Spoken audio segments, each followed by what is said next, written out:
told me. I gave him the code. I gave him the password. Okay, good evening, everybody, and welcome. Tonight's class, we are actually going to study about Purim, and obviously also include the Parsha somehow, because Shabbat we are going to read the Parsha of Tetzaveh, and we're going to find the connection between Purim and the Parsha, but I would like mainly to focus on Purim and the Yom Tov, which starts tomorrow night. Um, as you know, that the day before Purim, tomorrow, is a traditional fast day. It's called Ta'anit Esther, the fast of Esther. Esther fasted, and we all fasted actually, when we were getting ready to deal with the decree of Haman. It was a fast. The actual fast happened not the day before Purim. It happened actually. The order of the fast was a year before the story of Purim took place. It was actually in the month of Nisan. But we commemorate the fast by fasting tomorrow from morning till nightfall. And then comes Purim, and Purim has in it a number of very special commandments. And towards the end of the class, I'm going to review the different commandments of Purim. There is, which is being listed by our sages, is 7 commandments is being listed. And we're going to go through them later towards the end of the class. But first of all, I would like to discuss something related to Purim. And I'm in the middle of class, and Arnold is calling, so I'm going to pick up the phone in his honor. I'm sorry. Yes, Arnold. It is correct. I just put it in. So just put the letter T is a capital T, and then to ORAH, and that should work. No, only the T, and the rest is regular. Okay? All the best. Sorry. Gotta take care on we gotta respect our elders. That's what they taught us, right? So, but now we're in class, so I will put my phone on mute so we can continue the class without any interruption. Thank you.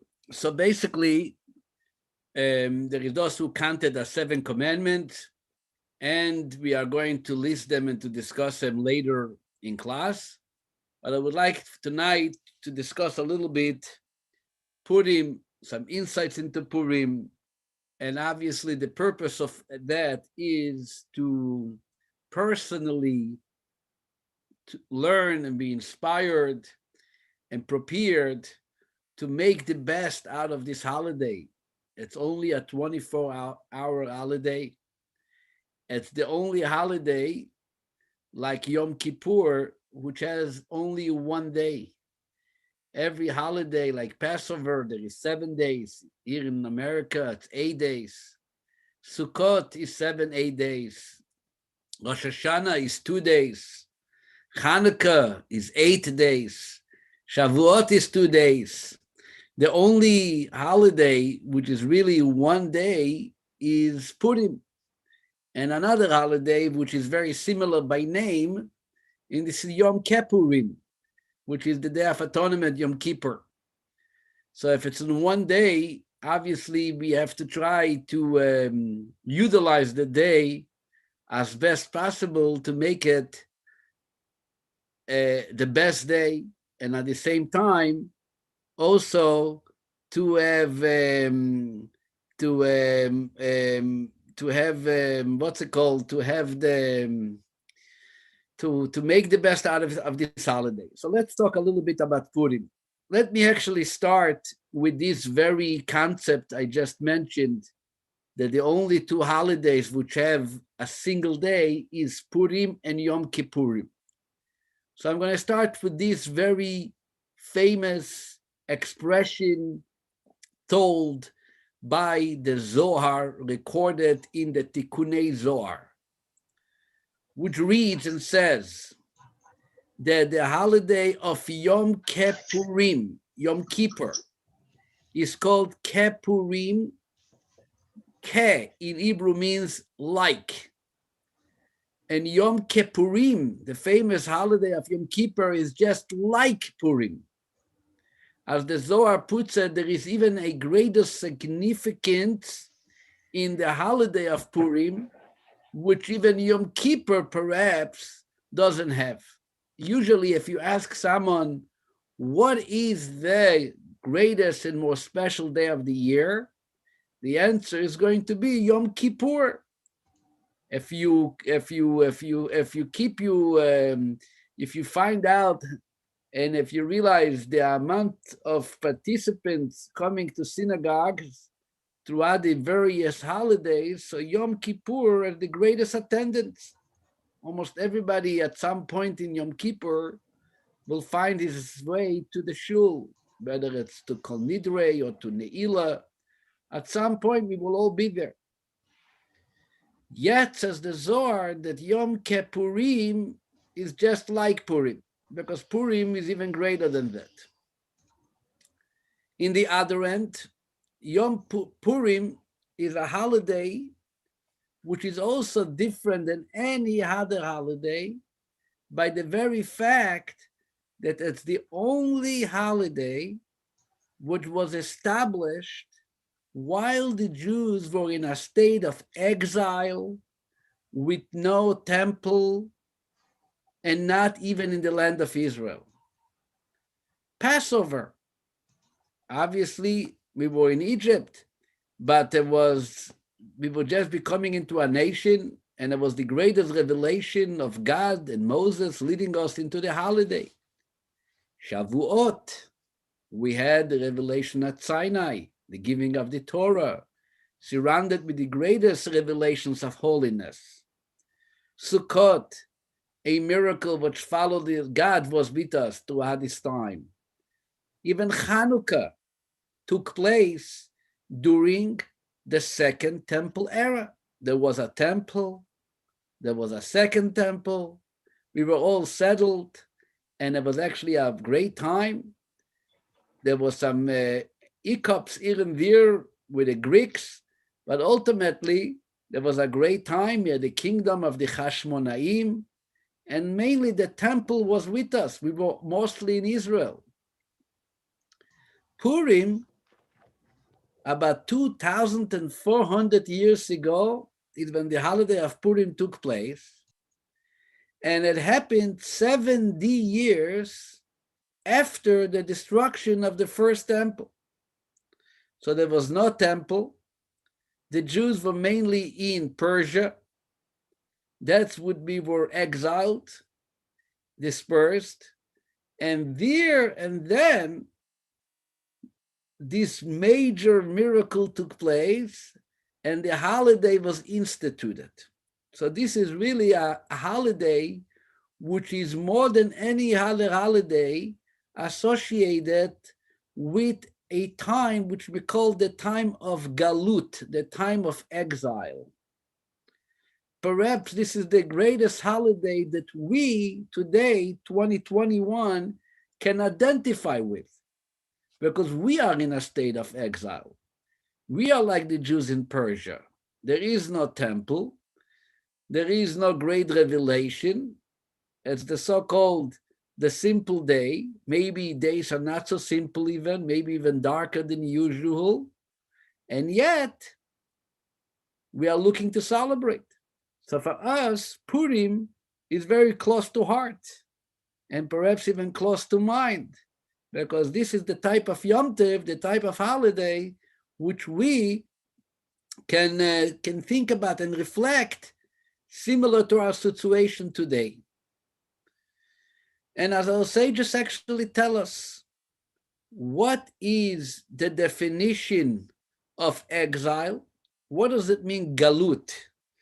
Galut means, if I may ask Arnold at least to please uncover his face so we can all see him. The masks is for tomorrow night Purim. I see he's on the chat, but I don't see his face. I believe it's Arnold right here. I see his name. or maybe Karen can tell him to open himself up to the public. Anyway, so what happens on Purim is that what is the definition of exile? Exile it represents darkness.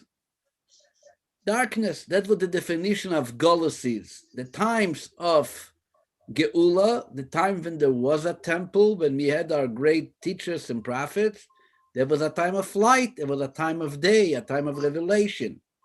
Exile is a state of darkness, things are confused, we don't see, we are not necessarily in a state of realizing so much as we would have realized if we would have been in a time of Geula.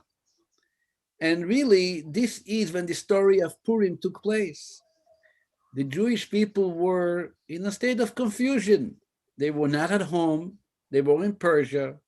It was the first time they experienced the loss of their temple. That was the first time that they were not centered around the temple. And they went to a difficult situation, being exiled from Eretz Israel, from the land of Israel, not to be home, and trying to adapt into the Persian culture and to the demands of the place and time they were. And it's not a secret, which we study in the Midrash and in the Talmud, that they actually were looking to mingle, and they were very excited to be invited to Achashverosh's feast. And that was expected in a sense. And yet, even in their state, somehow we had experienced such a tremendous miracle, and this is the miracle of Purim. So for us, Purim is like, again, from a simple point of view, this is a holiday which we can mostly and most easily relate to. We feel like this is the type of people that we are. We are like in Persia. We are not at home.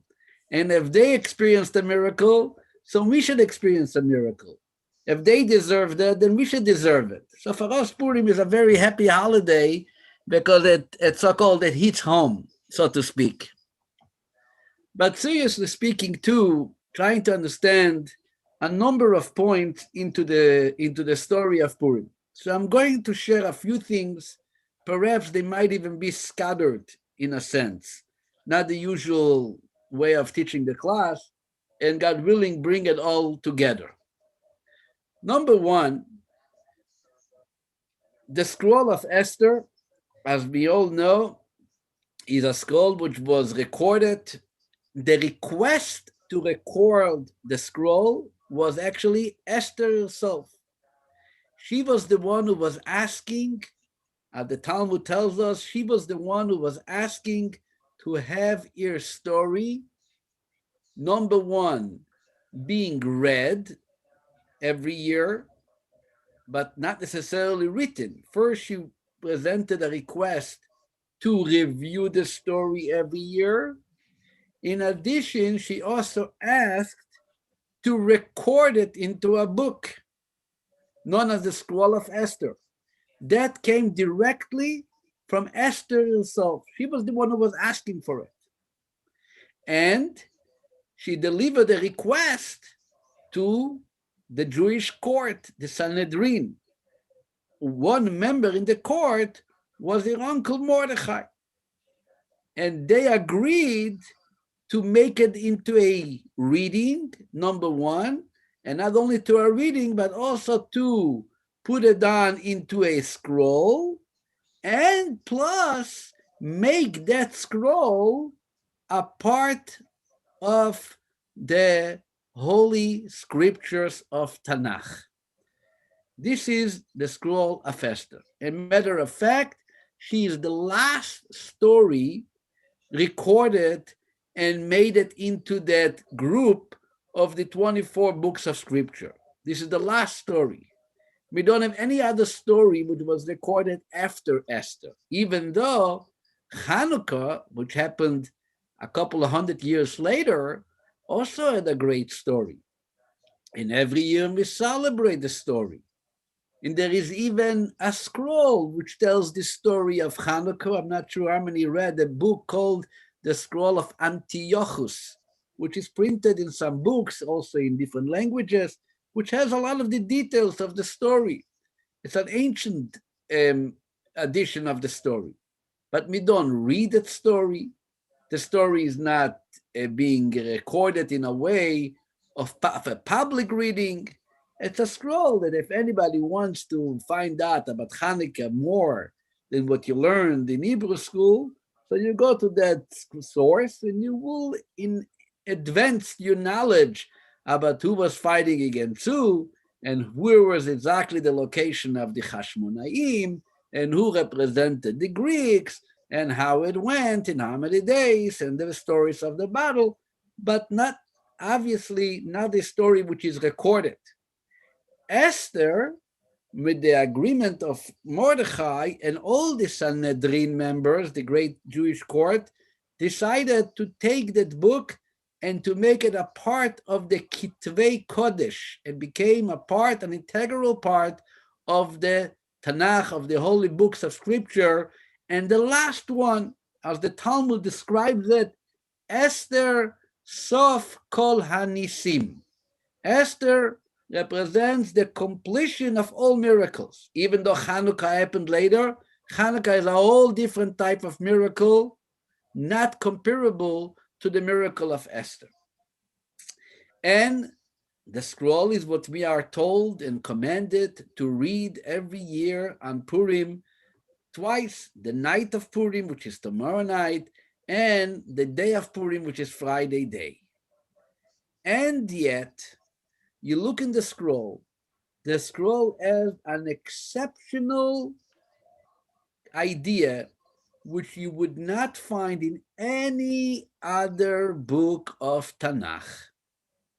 And this is the very fact that there is no mentioning of God's name in the entire scroll.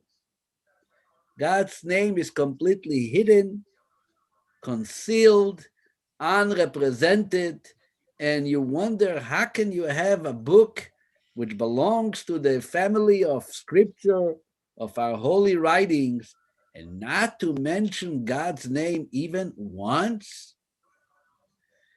As I mentioned before, this is also a weekly Parsha class. And this week's Torah portion is the Parsha of Tetzaveh, which God commands Moshe to prepare the priestly garments for the Kohanim, for the priests, and the procedure of how to dedicate the priests to their service in the temple. And again, here we find a similar phenomenon, that this is the only parsha in the entire Torah. From the moment Moses was born, if you remember, Moses was born was on the parsha called Shmot, the beginning of the second book of the Chumash. So we went through Shmot, Va'era, Bo, Beshalach, Yisroi, Mishpatim, Truma, and now we are on the 8 weeks since Moshe's birth. The last 7 weeks, we frequently met up with the guy in the name of Moshe. Next week, Kisisa and Vayakel and Pekudei, and then the book of Vayikra, Leviticus, and the book of Bamidbar, Numbers, and the book of Dvorim, the Deuteronomy. Again, you're going to frequently, in every single Pasha, meet the name of Moshe, not only once, not only twice, but many, many times. This Shabbat, Tetzaveh, is the only time and the only parsha in the Torah that Moshe's name is not going to be mentioned even once.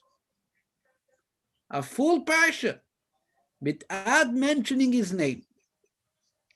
So yes, just like the Megillah, there are the so-called technical reasons that some commentaries say why God's name is not mentioned. So too, the Parsha has the so-called, I call it the technical reasons why Moshe's name is not mentioned. To share one example, which is being brought in many of our sources, is that the reason why Moshe's name is not mentioned in this Parasha is that because in the story of the golden calf, when God was ready to get rid of all the Jewish people, Moses told God, please forgive them. Ve'im ayin, if you cannot forgive them, mecheini no misifrecha asher kosofto. Please erase me from the book you wrote. Even though God so-called listened to Moshe, or maybe gave in to Moshe's request and to his plea, and the sin of the golden calf was almost entirely forgiven, but yet, Moshe, you said those words, for erase my name, even though that request was not a direct request, it was a conditional request. If you don't forgive them, then erase my name. A tzaddik, the Talmud says, a righteous person, when he utters a curse or something negative, it has impact. It gets materialized. So the fact that Moshe said, erase me, there had to be one parsha in the Torah that his name is actually not going to be mentioned as a symbol to his request. This is the so-called technical reason. We are soon going to find maybe a deeper reason, which relates to the story of the Megillah. But the same thing is also regarding the scroll of Esther. Commentaries, I believe it's the Ibn Ezra, who he explains that why is God's name not be mentioned? Because obviously that story would have been translated by the Persians, and they would have, at the place where God's name is mentioned, they would have fixed it, so-called, and change it into the name of their idols. And that will be a desecration of the story. And therefore, the rabbi said, better not have God's name mentioned altogether. Again, a reason, I call it a technical reason, but we are looking for a maybe deeper understanding. Why is it that such an amazing story, a story of a miracle, will not have God's name mentioned, not even once?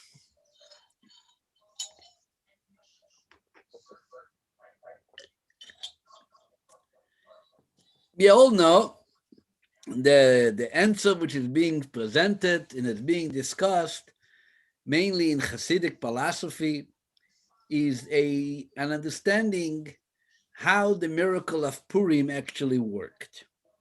When we usually refer to something as a miracle, what comes to mind, and the simple understanding of the definition of a miracle is, nature was shattered. Nature was dominated. Nature was changed. The unusual, the unexpected happened. The classic example, splitting of the sea. Nature says, let the water flow. Came the miracle and said, no, the water is going to stand still. Why? Because I'm in charge of nature. I'm dominating nature. Another classic example, the story of Hanukkah. You have a little cruse of oil. Nature says, you can only last to one night. Supernature says, I'm sorry, I will energize it in a way that it should be able to kindle for 8 nights. This is usually the way we refer to a miracle. The unexpected happens and you see and you are able to express your amazement of the unexpected. Then we have the natural. Even though we believe that even the nature is conducted by God and dominated by God and controlled by God, but still, it is the frequency of it happening every day tells you this is natural. The sun shined this morning, and I'm sure, and we all are not too nervous that tomorrow morning we're going to find again the sun shining, and then the day after. This is how we refer to nature. This is our expectations from nature. And when it keeps on frequently repeating itself, we don't get amazed, and we obviously don't call it a miracle. And there can be even a whole group of people who would even not recognize that there's a God behind it. Similarly is the story of Purim. You read the story, and you read one chapter, and what happened? Achashverosh is very excited. He has a party, and he celebrates the party. 180 days, one party, then additional 2 weeks, another party. There is parties going on. This is Achashverosh. Then he gets an issue with his wife. His wife is not happy. He is not happy with his wife. He wants her to come and present herself, and she says, no, I'm not doing it. And the story keeps on going. And many of those details are not only not representing a miracle, but matter of fact, when you read a story, you wonder sometimes to yourself, why is it necessary? Why do I have to come and listen to a story sharing details and information which seemingly have nothing to do with the story? By 3 years of Ahasuerus' kingdom, he did like this. And by 7 years, he did like this. And when it came 12 years to his kingdom, he made another party. Parties after parties, and this and that and the other. And why is it important? Why is it important? Why do we need to read it? Why do we have to make it a part of the scroll? And the truth is, until you get to the end of the Megillah, you look on many of the details, not only as not representing any story of a miracle, but really unnecessary.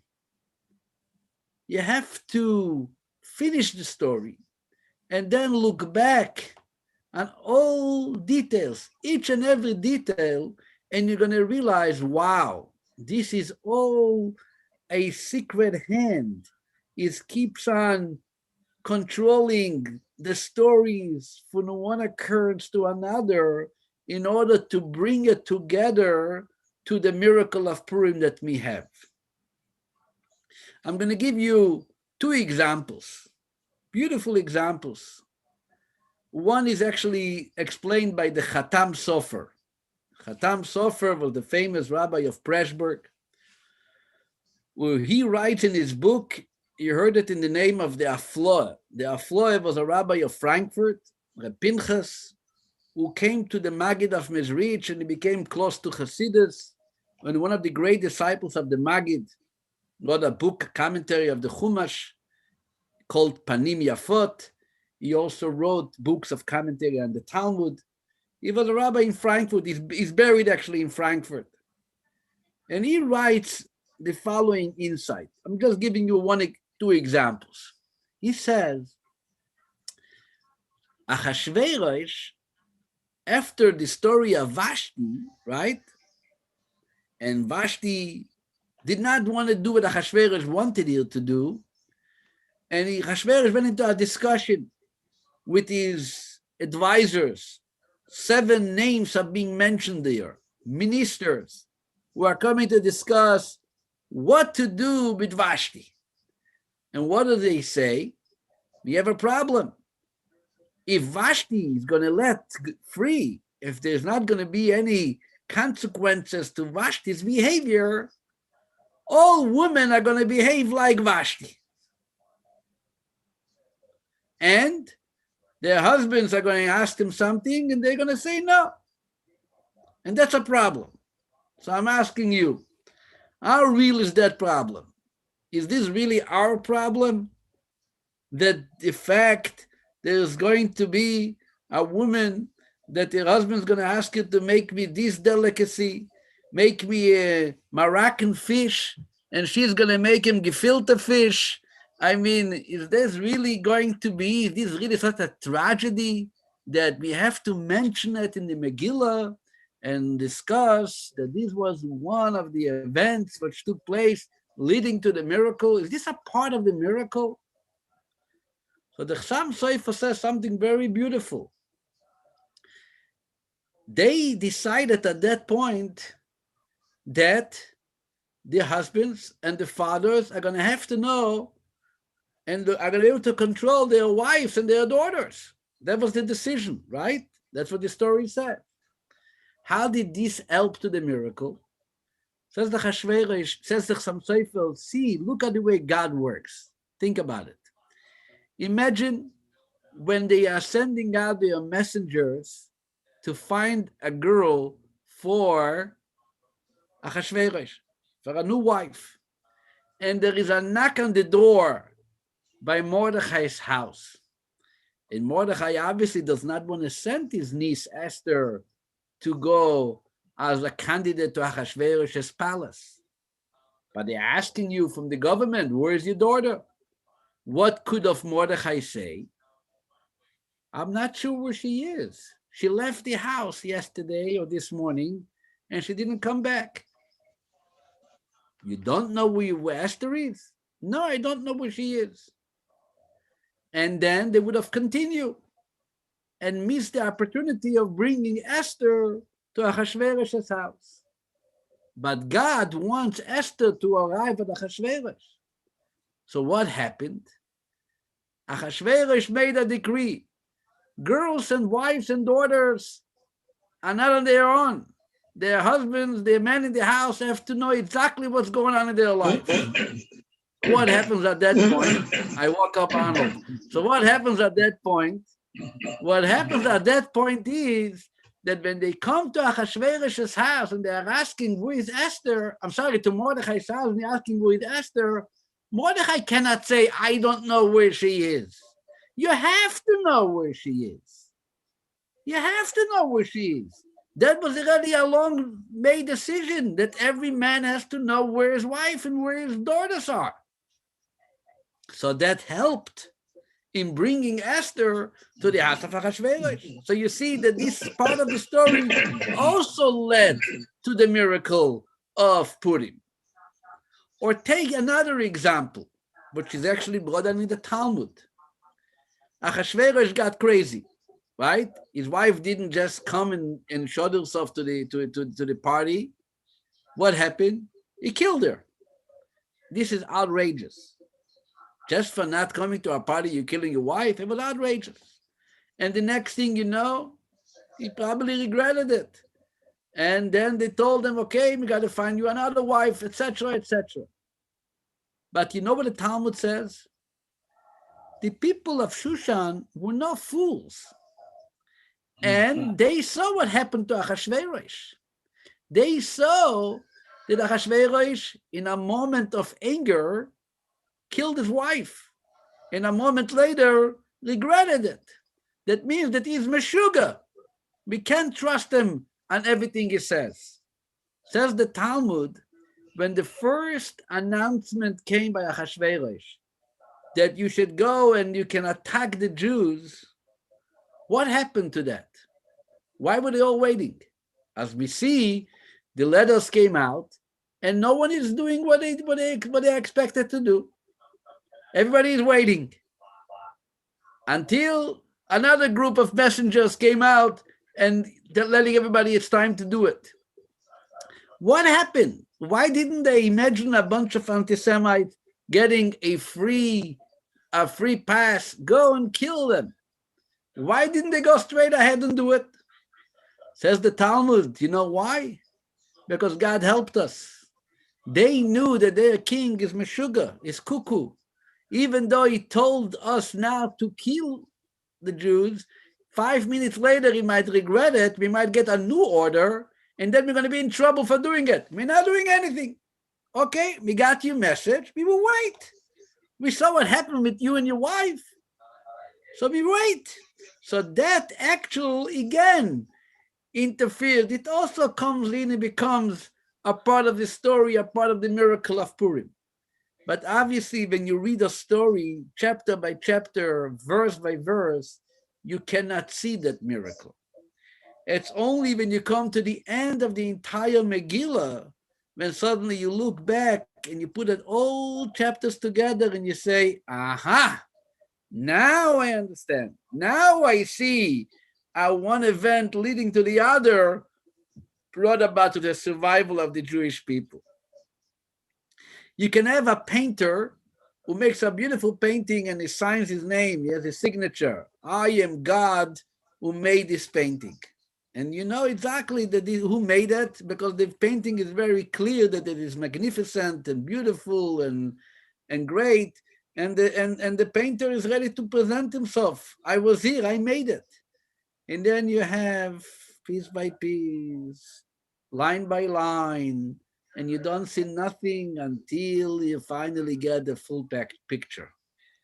This is really what Purim was.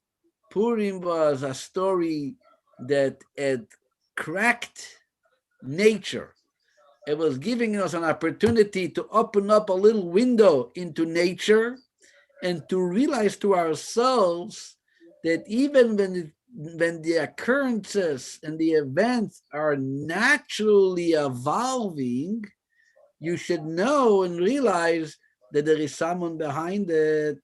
Someone is sewing that garment, someone is painting that painting, and it goes line by line, thread by thread. It's like needlework.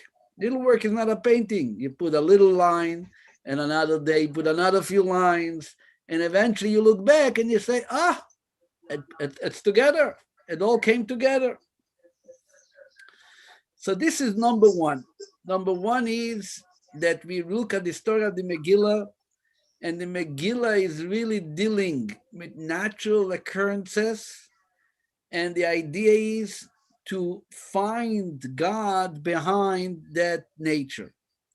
That's the reason why we getting dressed up on Purim. We put up a mask and we cover ourselves to show that what you see is not what you got.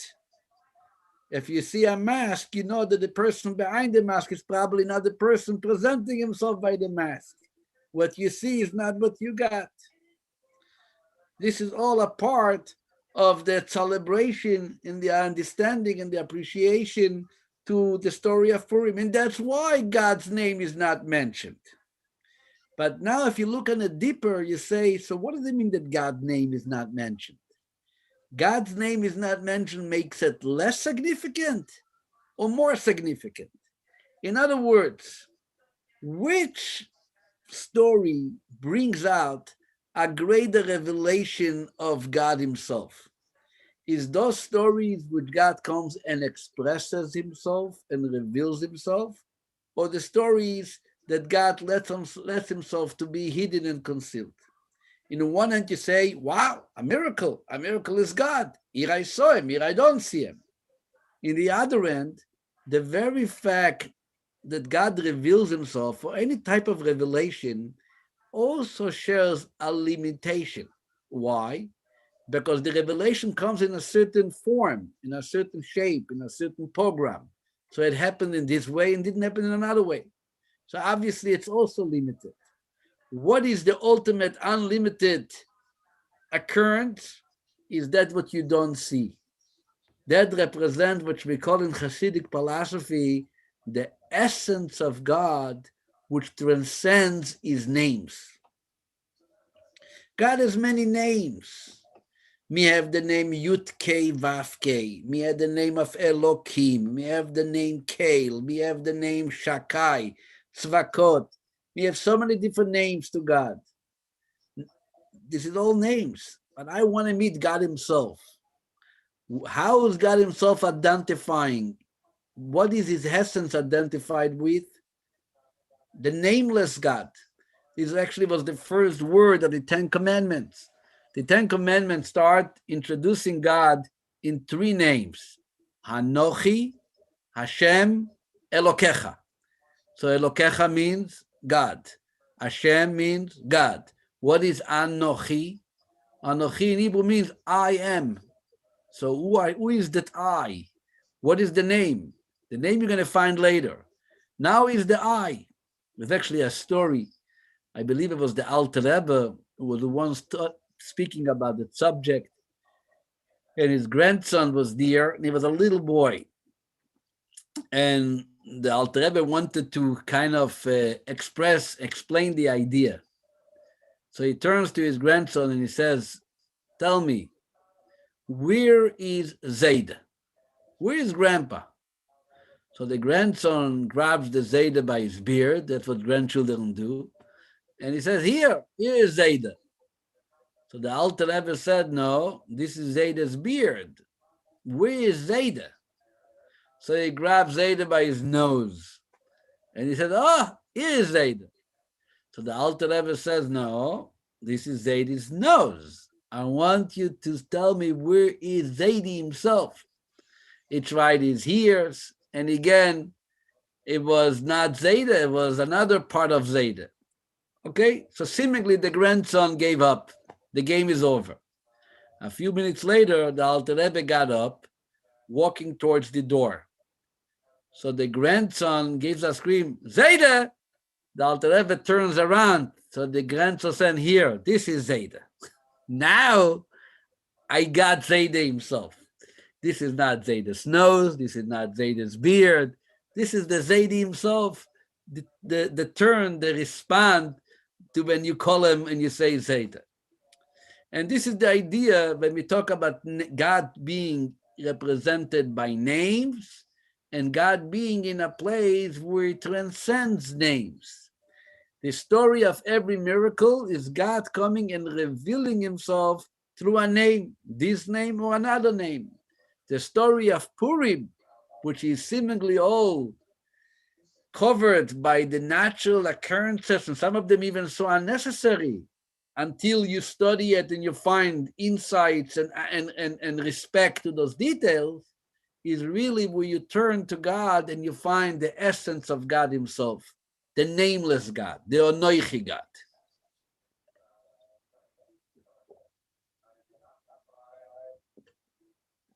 Which is, by the way, the same thing is with this Parsha.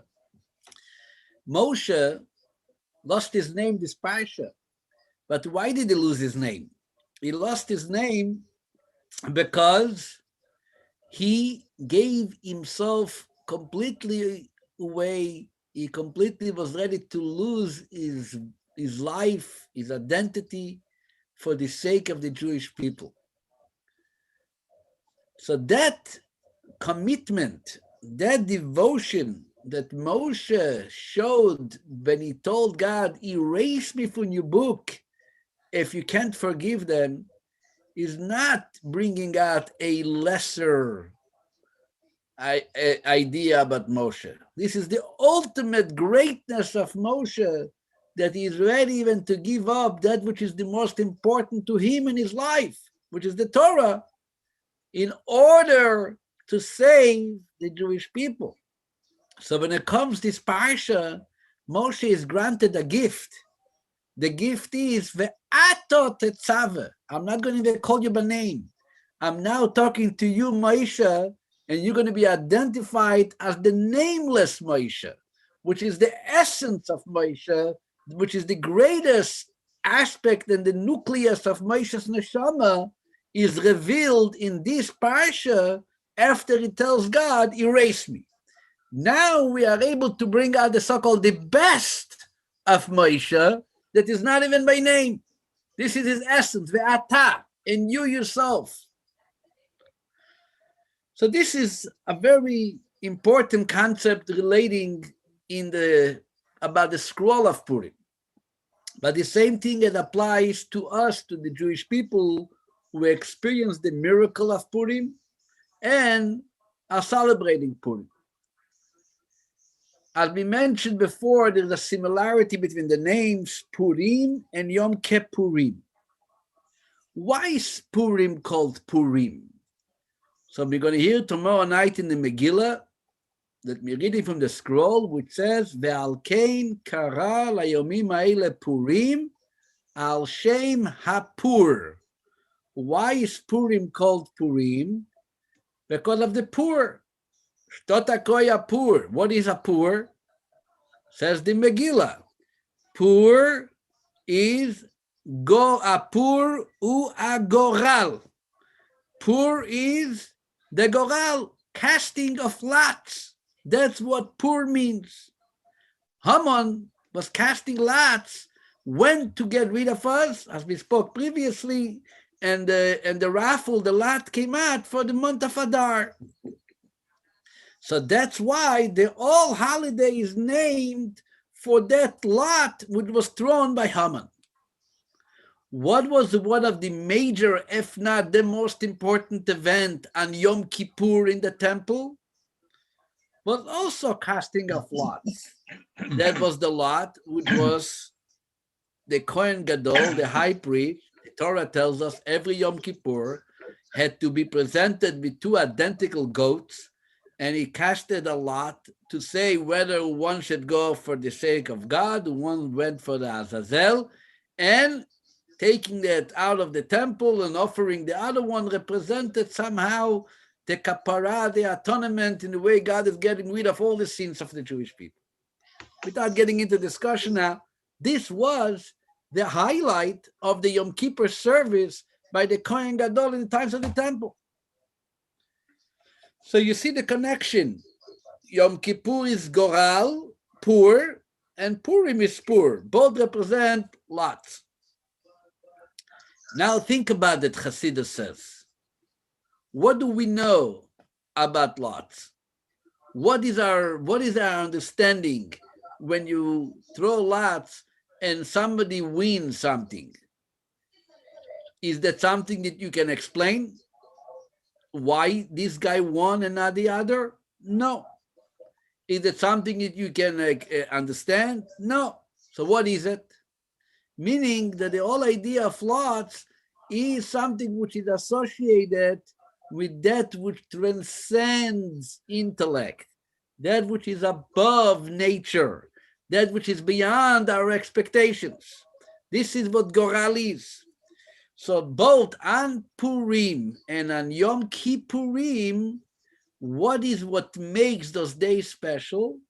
Because this is the day that God connected, and He's expecting us to connect to Him in a place of Goral, in a place where logic and understanding is too limited. We are talking about the nucleus, essential connection that we have with God, that because of that connection, on Yom Kippur, He is ready to forgive and atone whatever we did throughout the year. And because of this connection, He brought about the miracle of Purim, even in a state of exile, in a state of darkness. This is what makes Yom Kippur so special. And that's what makes Purim so special.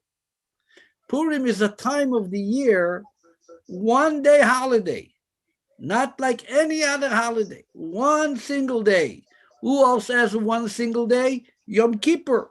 This is the two holidays which have one day celebration, because the whole idea of is oneness.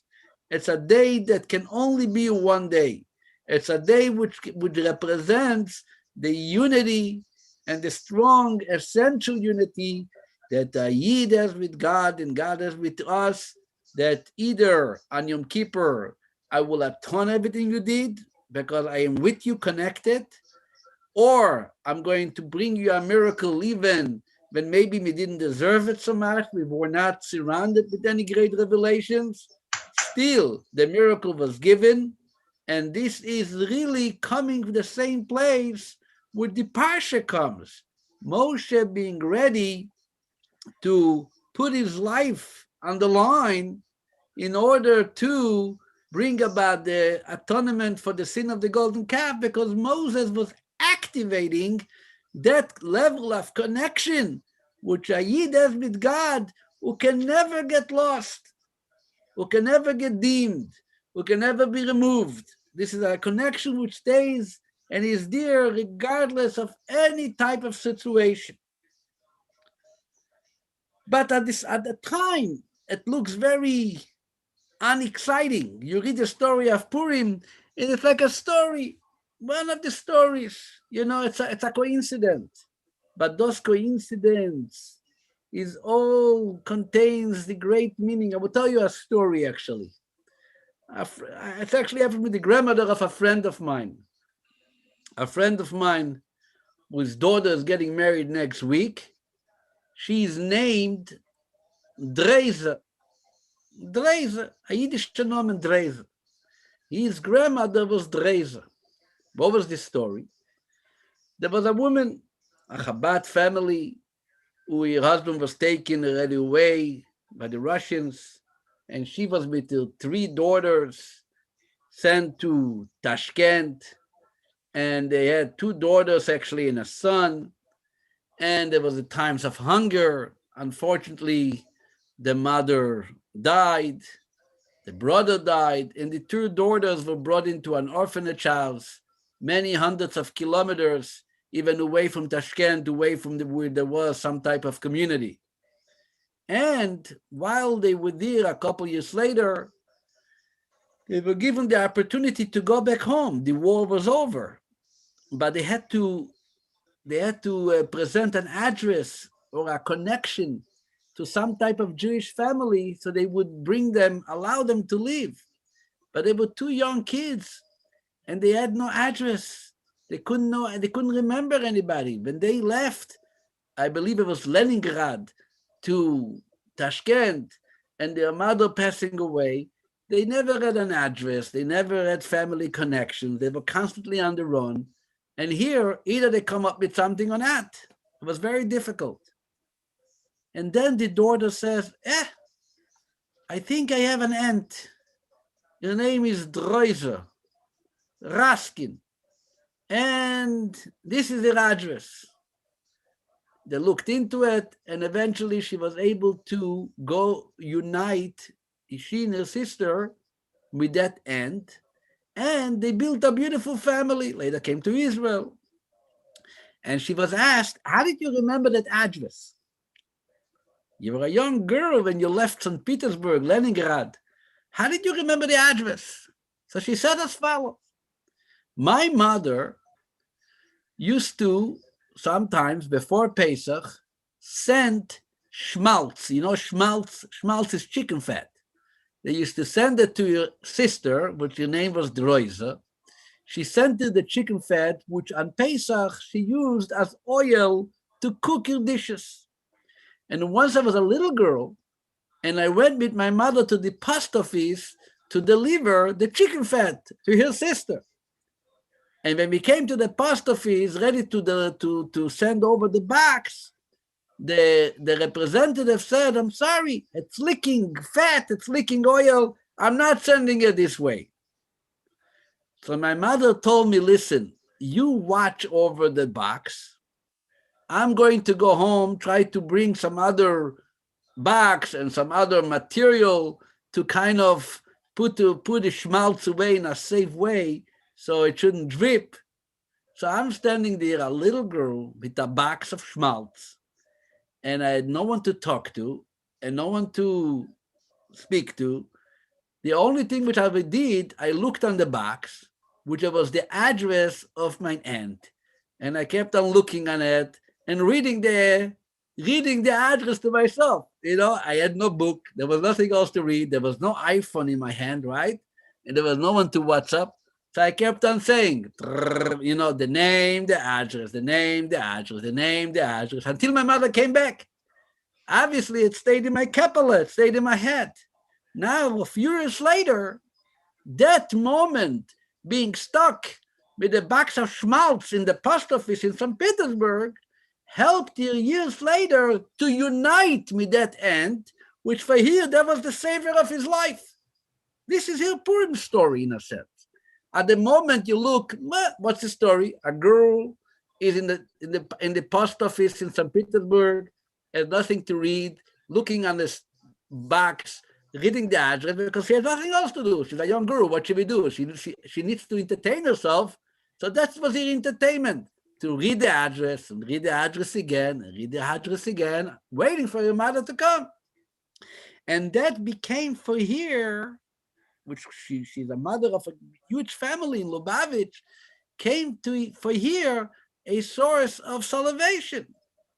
So this is what the story of Purim tells us. The story of Purim tells us that in every situation, there is God hidden there. And sometimes we see it, and many, many times we don't see it. Sometimes it looks, you know, someone once told me that the reason why we eat almond taschen, you know, almond tash, as the special dough with the little goodies inside it. Why do we eat it on Purim? Originally, there was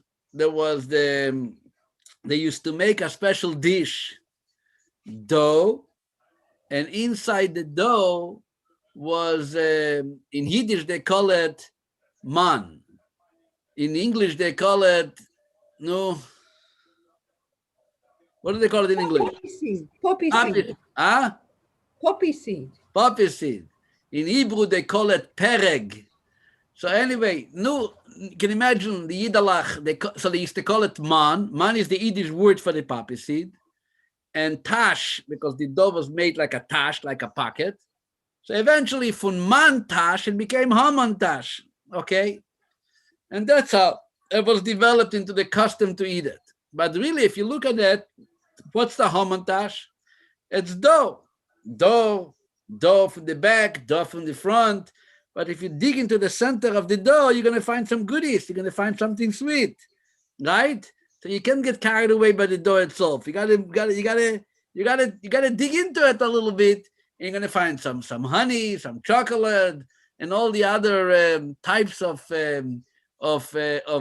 fillings that people are making their hamantash. Because ultimately, this is really what Purim is. Purim is to find and to realize that there is some delicacy in the very seemingly natural situations and conditions, the way the world is run, and the way the world is organized. But ultimately, in every story, there is also a Megillah. There is also a revelation of godliness. So obviously, when it comes such a special day, such a holiday, we looking to identify with the day. We are looking to connect to a day like this. So our sages gave us a number of commandments how we can connect to Purim. Number one is obviously the story to read the story of the Megillah, to read it twice by night and by day.